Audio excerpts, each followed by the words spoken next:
So the next muscle we're going to look at in our pain-free living series is the levator scapulae. Now this muscle attaches from, this is the model of a shoulder, so we've got our arm on one side, so that's the arm, we've got the clavicle at the front, which is our collarbone, and then we've got the scapula at the back, which is this bone here. So the levator scapulae, it levates, so it lifts the scapula, which is the bone at the back, and it supports that up, and it attaches from there to the top 4 joints in our neck. So it goes from this area all the way up our neck. Yeah. So this muscle also often gets problems, and if you have trouble turning to one side, so let's say you're driving and you have trouble looking to one side, then it's probably this muscle that's causing the problem. So if you test the area by looking to one side and looking to the other, and one side is tighter, then most likely you've got problems in one of your trapezius muscles.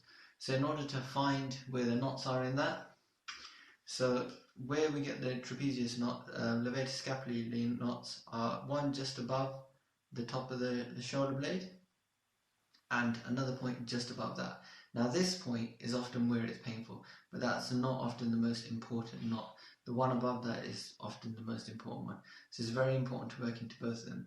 And how you can work into them is using a lacrosse ball or a cricket ball, putting the ball on that area, finding the point of tenderness, leaning against the wall. You want to use about 70% of the maximum pressure that you can tolerate, and you want to hold it there for 60 seconds. Now you're not going to kill the knot in one go. You need to repeat this every 2 hours until your symptoms, which is neck pain, which is what levator scapulae causes. So if you're getting neck pain, then levator scapulae is probably one of the potential causes, or if you're getting restriction in that motion.